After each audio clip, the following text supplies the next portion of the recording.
put it in a single sentence, I would rather sum up saying that this is a day which marks the end of one chapter and the opening up of a new chapter.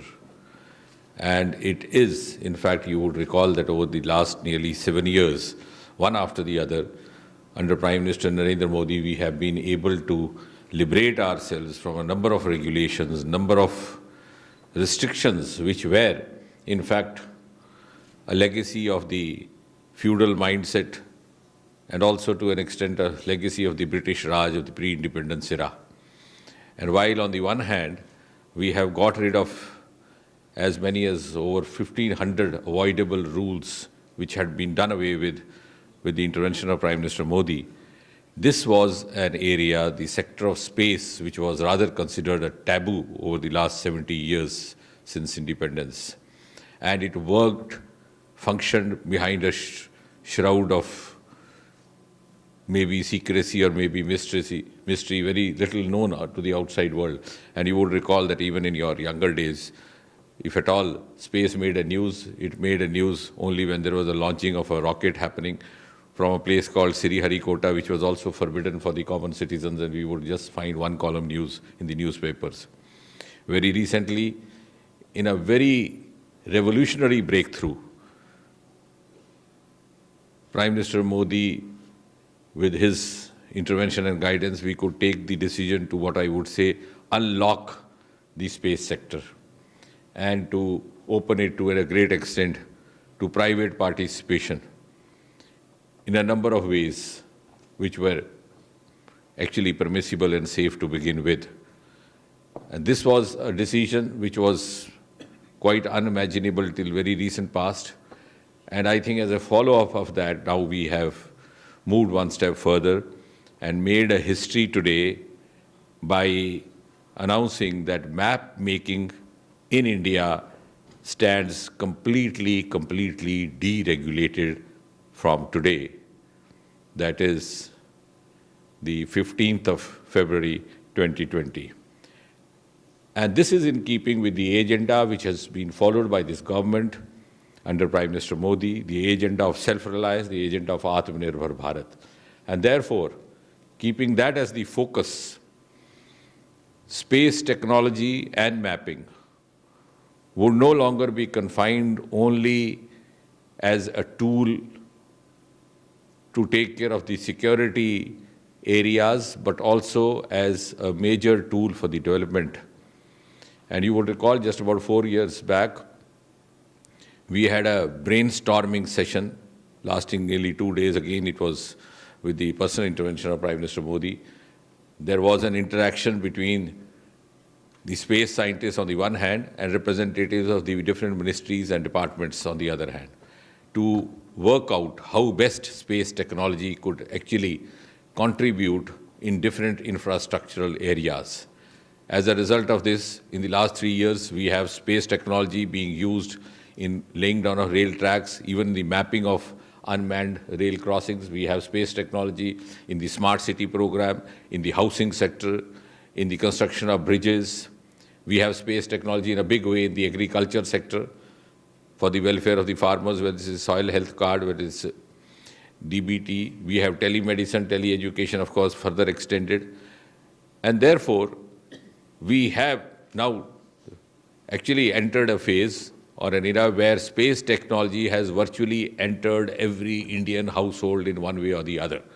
And similarly, by making mapping accessible to other stakeholders, we would rather be incentivizing them to become partners in the development journey of New India led by Prime Minister Modi. And therefore, I would also invite the various stakeholders, the business houses also to come forward to make best use of this new liberalization happening, which would in fact also take us closer to our 5 trillion economy goals. And with this liberalization, this would also encourage the PPP models in a bigger way. Our estimates indicate that by 2029, the geospatial economy would amount to as much as 99,000 crore, which would be able to generate employment for as many as 22 lakh people. And therefore, it's all the more reason that we enrich that potential and we contribute to that actually happening. And therefore, most importantly, this deregulation with freedom from avoidable restrictions will lead to a situation where there will be, as was being mentioned by Secretary S&T, there will be no need to regulate such information which is already available globally, because there was little sense in doing so, and we have actually done away from those shackles. And to conclude, I would just say that in a nutshell, this would also A, give you liberalization of mapping, B, no requirement for prior approval or other restrictions on the collection, generation, preparation, dissemination, publication, storage, updating, and digitalization of geospatial data and maps within the territory of India. And C, most importantly, self-certification to convey adherence to guidelines. You would recall that 2014, soon after this government came in, within 3 months, DOPT had taken a very historic decision of doing away with the British colonial practice of getting your certificates and documents attested through gazetted officers or through other authorized authorities. And we had sought to convey a message that, look here, this is a government headed by Prime Minister Modi, which has the capacity to trust the youth of this country, and thereby following the same spirit, because this is a country where more than 70% population is below the age of 40, and there are major stakeholders. We are, through this decision today also, in a way, carrying forward that message that we have the capacity, this government has the capacity to trust the stakeholders who would make the faithful, honest use of space technology and of mapping in contributing to Atmanirbhar Bharat. Thank you very much.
Download Tarang online radio app from Google Play Store.